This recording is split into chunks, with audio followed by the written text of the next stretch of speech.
Across the vast plains of Africa, countless lions have risen and fallen. Some reigned for a season, others for a few fleeting years. But among them all, one stood apart, a beast forged by the merciless rhythm of the savannah. How can a single lion endure 7 brutal droughts, when entire prides vanish with just one? How does a predator remain undefeated, when time and death stalk every step? He was not the heaviest, nor the most celebrated by tourist whispers, yet he carved a destiny that no rival coalition, no horde of hyenas, no famine could erase. Through years when rivers shrank into dust and herds scattered to nothing, he stood unbroken. His mane carried the ash of storms, his eyes reflected the memory of wars, and his roar reminded the land itself that he was still there, relentless, unyielding, immortal. Tonight, we enter his saga. From the cruel droughts that devoured the Serengeti to the blood-soaked rivalries along the Mara River, from the endless hunts in barren plains to the nights where death circled but never claimed him. This is the story of the lion who refused to fall, the immortal. Before we begin, tell us, where in the world are you watching from? And if you believe legends of the wild deserve to live forever, join us, subscribe, and let this journey remind you of the true meaning of survival. The lion remembered as the immortal began life in the heart of the Serengeti around 1998, near the Seronera Valley. Unlike many cubs born into strong prides, his start was marked by fragility. The late 1990s brought erratic rains, thin grasslands, and herds that wandered farther than expected. His pride was modest in number and constantly pressured by rival males and scavengers. For a newborn, the threat of hunger or predation was constant. Survival in those first weeks was less a birthright and more a gamble. From an early age, he absorbed lessons in endurance. Nights echoed with the calls of hyenas prowling through tall grass, their shadows circling camps where cubs slept close to their mothers. He saw the uncertainty in the movements of lionesses who had to settle for smaller prey, chasing gazelles and warthogs instead of the migrating herds that usually sustained prides. Scarcity forced adaptation, and even as a cub, he learned that every moment of strength mattered. By 2000, he was a lean adolescent, his frame awkward but restless. The rains again failed to nourish the land.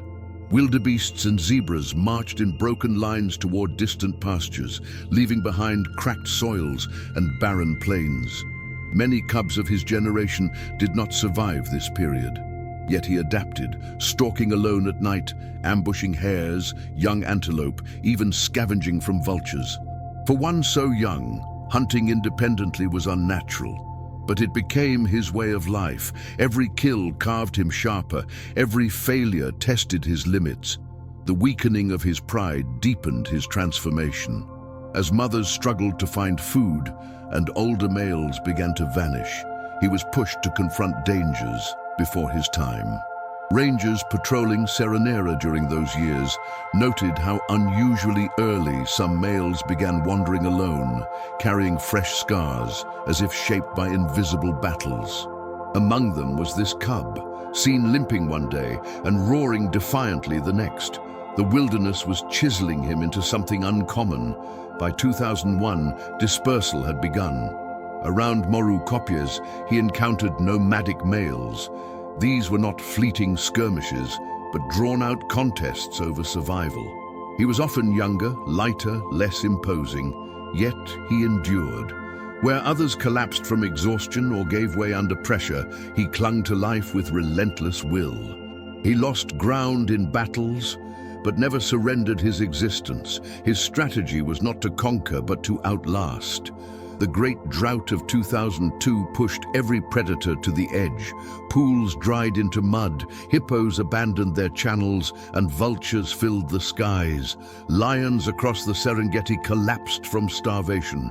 Yet he endured, slipping through the night to take calves separated from herds, or stealing from jackals when nothing else remained. His body was gaunt, his mane still a shadow of what it would become, but his presence never disappeared.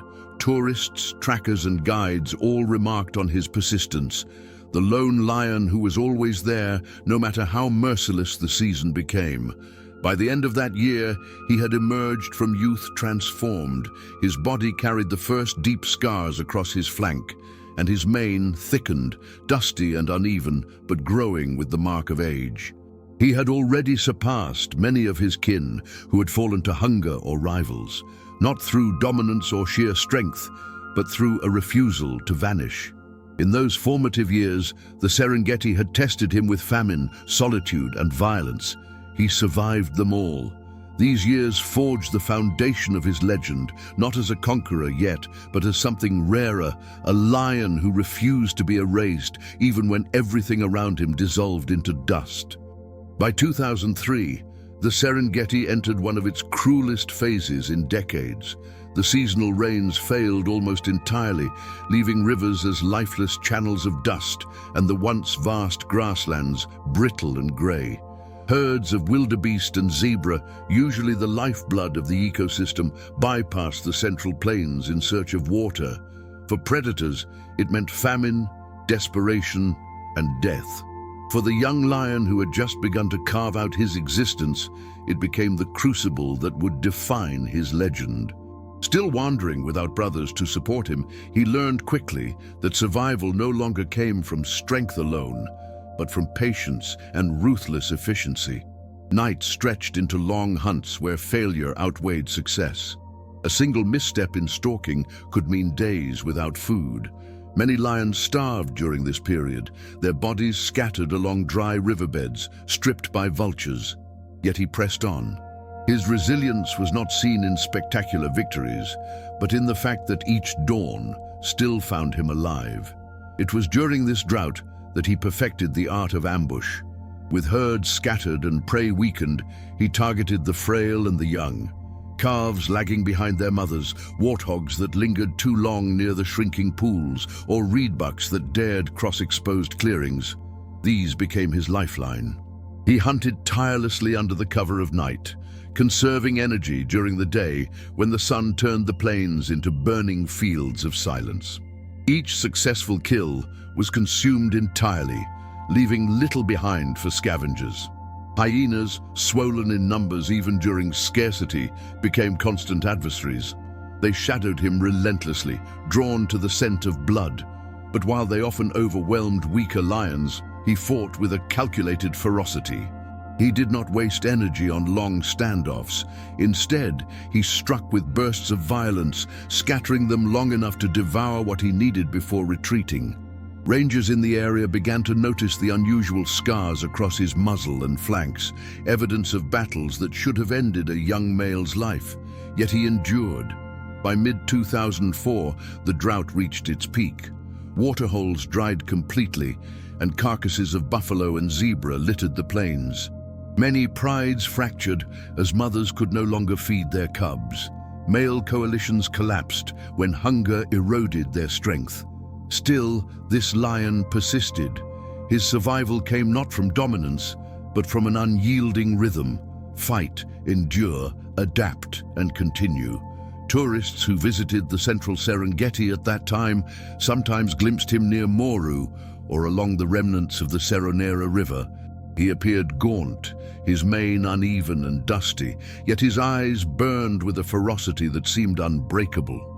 Local guides spoke of him as if he belonged to the land itself, a lion who could not be erased by the drought that consumed all others. By the end of 2004, when the rains finally returned, the plains carried scars of devastation. The herds returned cautiously, grass grew once more, and life began to pulse again across the Serengeti. But many prides had vanished, and countless males were gone. Among the survivors stood the lion who had endured it all. No longer a fragile youth, he had emerged hardened, scarred, and forged in the fire of famine. Where others had fallen, he remained. The drought did not grant him dominance, nor did it crown him king of the plains, but it gave him something far rarer, the aura of one who could not be broken. From that moment on, he was no longer just another lion wandering the savannah. He was becoming the immortal. By 2005, the lion who had survived droughts and solitude was no longer the frail wanderer of his youth. His mane had thickened into a mantle of dust and fire, framing a body hardened by years of scarcity and conflict. Every scar etched across his flank told of battles endured and survived. He was not yet the most massive lion on the plains, but his presence alone was enough to unsettle both rivals and scavengers. The years of hunger had forged in him something more enduring than size, an iron endurance, a refusal to yield.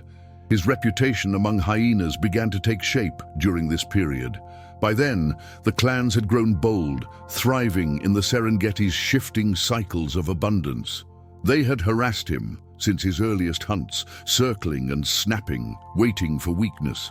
But now, with each encounter, the balance shifted. Where once they had stolen carcasses from him, now they often retreated with losses. He attacked with a precision born of experience, lunging not at random, but at leaders, crippling one before scattering the rest. Rangers who observed these skirmishes recalled scenes of torn earth, the air echoing with shrieks as this lone lion held his ground against numbers that should have overwhelmed him. By 2006, he had begun to stake territory near the fringes of Seronera. Not vast kingdoms like those of coalitions, but hard-fought patches of hunting ground that he defended with relentless ferocity. Other males, often younger dispersers, tested him. Some came in pairs, others in trios, but they discovered quickly that challenging him came at a price. He did not always win in dominance. There were times he was forced to retreat, but he never allowed defeat to linger. Within days, he reappeared, his roars carrying across the plains as if to announce that survival was his alone. Between 2007 and 2008, the Serengeti witnessed another cycle of hardship, though not as devastating as the drought of 2002. For many prides, it was a dangerous season, but for him, it was another chance to thrive. His hunting strategies had evolved. He no longer relied solely on ambush, but learned to drive weakened herds toward traps of rock or riverbank, using terrain to his advantage. He became infamous for striking swiftly, finishing prey before hyenas could arrive. This mastery gave him something rarer than dominance: independence. Other lions began to recognize his resilience. Females in neighboring prides grew accustomed to his presence, some even allowing him temporary access to their territories, drawn by his strength and ability to defend kills against scavengers. Though he never held a pride in the traditional sense, his bloodline quietly spread through the valley during these years. Cubs with his features, the broad muzzle, the dark streaks along the mane, began appearing, silent proof of his growing legacy. By 2009, he was entering the prime of his life, yet unlike most prime males, he carried no coalition. He walked alone, a sovereign of survival. Guides described him as a lion who seemed to appear everywhere, near the kopjes at dawn, along dried riverbeds at dusk, or stalking through the grasslands under moonlight. He was a ghost of the Serengeti, unanchored yet unbroken, his roars echoing across territories that never truly belonged to him, yet always felt as though they did. The climax of his ascension came in 2010, when he faced a coalition of two strong males along the Seronera River. The clash was brutal, tearing the silence of dusk with roars and dust. He did not defeat them outright, no solitary lion could, but he refused to be destroyed. Wounded, battered, yet standing, he limped away with life intact. Days later, when many expected his absence, his roar rolled again through the valley. For rivals, it was a warning. For those who tracked him, it was confirmation. He could be challenged, but not erased. By the end of that decade, he was no longer just another survivor. He had become a force woven into the fabric of the Serengeti, a lion who defied the natural order. Alone, scarred but undefeated, his rise was not measured in crowns won, but in battles endured, battles that made him eternal. From 2011 to 2015, the Serengeti endured a sequence of unforgiving dry seasons that tested every creature's endurance. For many prides, these years became a cycle of collapse and recovery, a relentless pattern that consumed the weak and spared only the most resilient. For the lion, already known by rangers and guides as a creature of impossible survival, it became the stage where his legend grew beyond measure. The first drought of 2011 came suddenly, with the rains faltering and the plains turning brittle long before the herds completed their migration. Zebras moved restlessly across cracked soil, wildebeest stumbled in ragged lines, and scavengers grew fat on the carcasses left behind. Lions everywhere suffered, prides fractured, coalitions vanished, and cubs starved before their eyes opened. Yet he endured, as he always had, relying on the ruthless patience that had carried him through earlier trials. His hunts grew sharper, his movements slower but precise, as if conserving every fragment of energy. By 2012, the droughts had returned with even greater severity. Waterholes dried into dust, and buffalo collapsed under the weight of their own ribs. Many lions grew reckless, engaging in desperate attacks that left them wounded or dead. He, however, chose endurance over recklessness. He struck under the veil of night, taking weakened calves or warthogs that wandered too close to the edge of survival. Hyenas pressed him harder than ever before, sensing opportunity in his solitude, yet they failed to finish what they began. Each scar across his frame was proof that they had tried and failed. 2013 and 2014 brought no relief. The Serengeti became a theater of silence, with stretches of land carrying only dust and the bones of the fallen. Still, he walked. Though gaunt at times, his mane weathered by sun and wind, he moved with the authority of one who had long ceased to fear famine. For him, hunger was no stranger. It was a familiar companion. Tourists who spotted him in those years spoke of an almost spectral presence, a lion who should have vanished long ago, yet continued to haunt the plains as if time itself refused to erase him. The final drought of 2015 was the harshest of all. Rivers dried completely, crocodiles abandoned shallow channels, and vultures clouded the skies. Entire prides disappeared, unable to withstand another cycle of devastation. Yet this lion endured, his body battered but his will unbroken. Rangers, hardened to death and loss, began to call him by a single word whispered with respect: immortal. By the end of 2015, when the rains at last returned, the Serengeti carried scars deeper than any before. But amidst the silence of rebirth, his roar still echoed across the valleys, not triumphant, not defiant, but eternal. The sound of a survivor who had walked through years of dust and famine and had never once been defeated. For those who followed his story, his survival through 7 droughts became more than a tale of instinct. It was proof that resilience can defy even the harshest laws of nature.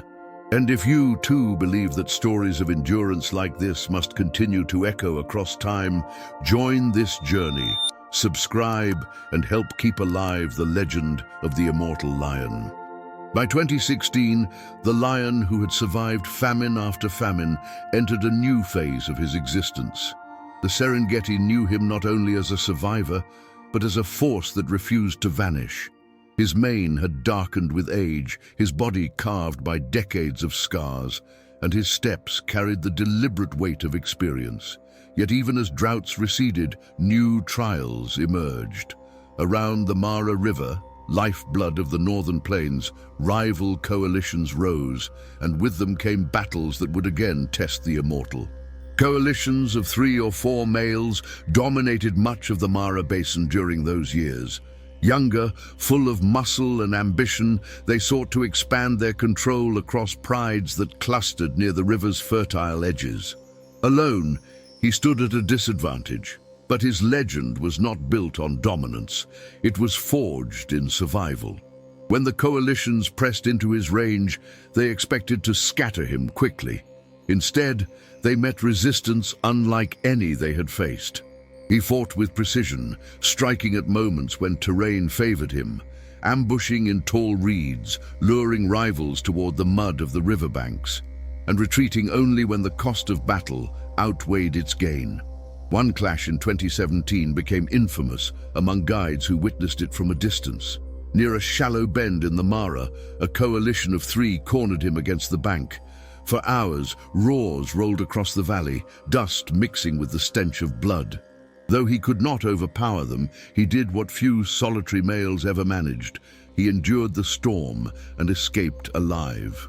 Days later, when trackers expected his silence, his roar returned at dawn, echoing across the same river where he had nearly fallen. But the Mara was not only contested by lions. During the dry seasons, elephant herds came to drink, their calves vulnerable to predators bold enough to test them. Most lions avoided such peril. Even coalitions rarely challenged elephants. Yet hunger drove him into these encounters. Twice he was seen stalking young elephants weakened by the season. He did not bring them down alone, but his attacks were bold enough to scatter herds and leave calves injured, sometimes finished later by hyenas. These scenes etched a new layer into his legend, not just a survivor, but a predator who dared where others would not. Between 2018 and 2019, his confrontations multiplied. Rival males pressed harder, sensing that age had begun to weigh on him. His stride was slower, his ribs more visible after harsh seasons, but still he fought. He never claimed vast kingdoms, never held dominion over prides for long stretches, yet he defied every attempt to erase him. Each defeat others sought to deal him became only another scar in a body already marked by decades of survival. Tourists and rangers alike began to describe him with awe that bordered on disbelief. He was older than most lions ever lived to be, still standing, still fighting, still surviving. Near the Mara's banks, his silhouette against the rising sun became a symbol not of power, but of refusal. Refusal to yield. Refusal to vanish, refusal to be forgotten. By the end of the decade, when most males of his generation had long since turned to bones, he remained. Though the coalitions grew stronger, though elephants still roamed as dangerous adversaries, though hunger never ceased to test him, his roar carried on. The Mara bore witness to a truth the plains already knew. This lion could not be defeated. By 2020, the lion who had survived 7 droughts and decades of conflict carried with him the weight of time itself. His mane, once full and fiery, had thinned in places, streaked with the grey of age and the dust of countless battles. His body bore deep scars, ridges of old wounds that told a story more enduring than any roar. And yet, despite age, despite solitude, despite the relentless rhythm of predators rising and falling in the Serengeti, he still stood unbroken. Rangers who had tracked him for years began to speak of him in reverent tones. Guides described him to tourists not merely as another old lion, but as something more, a symbol, a living myth who defied the laws of nature. Most males never live beyond 10 or 12 years.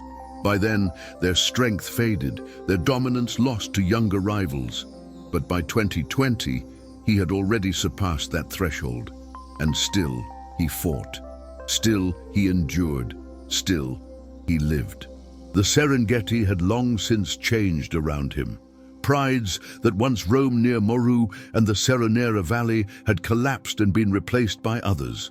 New coalitions of young males rose to power, only to fall in the endless cycle of dominance.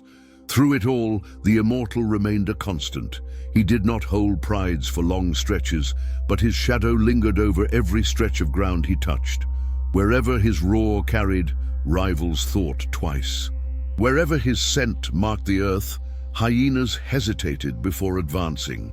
In 2021, a brutal confrontation further deepened his legend. Along a shallow bend of the Seronera, 2 young males cornered him at dusk. For hours, tourists heard the roars echoing into the night. Many believed it would be his end, yet at dawn, he was seen limping across the plains, battered but alive, the younger males nowhere in sight. Once more, death had come close, and once more, it had failed to claim him. By 2022, word of his survival spread beyond rangers and guides. Photographers from across the world came hoping to capture even a glimpse of the lion they called the Immortal. His image appeared in whispered stories, his silhouette etched against golden horizons, his legend carried across the plains like fire in dry grass. He had become not only an individual predator, but a symbol of the wild's resilience, proof that life could endure where reason said it could not. In 2023, as age pushed him further beyond the limits of most lions, his aura only grew stronger. Tourists described watching him drag his body across the dust with the same dignity he had always carried.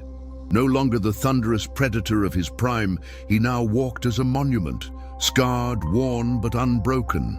The hyenas still tested him, rivals still challenged him, hunger still gnawed at his frame, yet none succeeded in erasing him. His survival was no longer about dominance, but about defiance, a refusal to yield even as time itself pressed against him. And so, by the early 2020s, his name passed from story to legend. He was not just a lion, not just a survivor. He was a presence, a reminder of the indomitable spirit that runs through the veins of the wild. For those who walked the Serengeti, hearing his roar was like hearing history itself, a sound that declared against all odds that he had never been defeated. The year 2024 arrived with a silence that seemed to hang heavy over the Serengeti. The Great Migration still painted the horizon, hyenas still laughed under the moon, and coalitions of lions still battled for territory. Yet amidst all of this life and death, one presence still lingered. The lion who had survived 7 droughts, countless wars, and decades of hunger.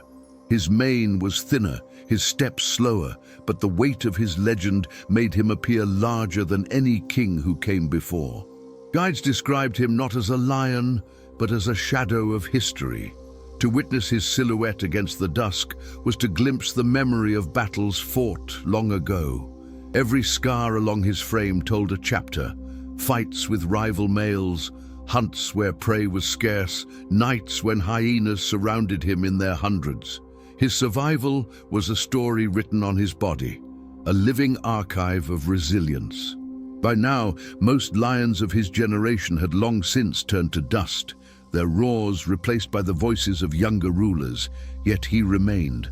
When tourists asked why he was different, rangers simply answered, because this lion had never been defeated. He was not the strongest nor the most dominant, but he was the most enduring. In that endurance, he had become immortal. In the early months of 2024, sightings of him became rarer. Age bent his frame, hunger hollowed his sides, and time finally pressed against him with a weight he could no longer ignore. And yet, when he was seen, there was still defiance in the way he stood. Even weakened, his eyes carried the same fire that had terrified rivals and silenced the plains for decades. Then, one dawn, the Serengeti awoke without his roar. His end was not marked by the clash of rivals or the bite of hyenas. It came quietly, as if the land itself had chosen to let him rest. His body returned to the dust he had walked for so long, but his story had already surpassed the limits of his life. For those who had followed him, the Immortal Lion was not just an animal.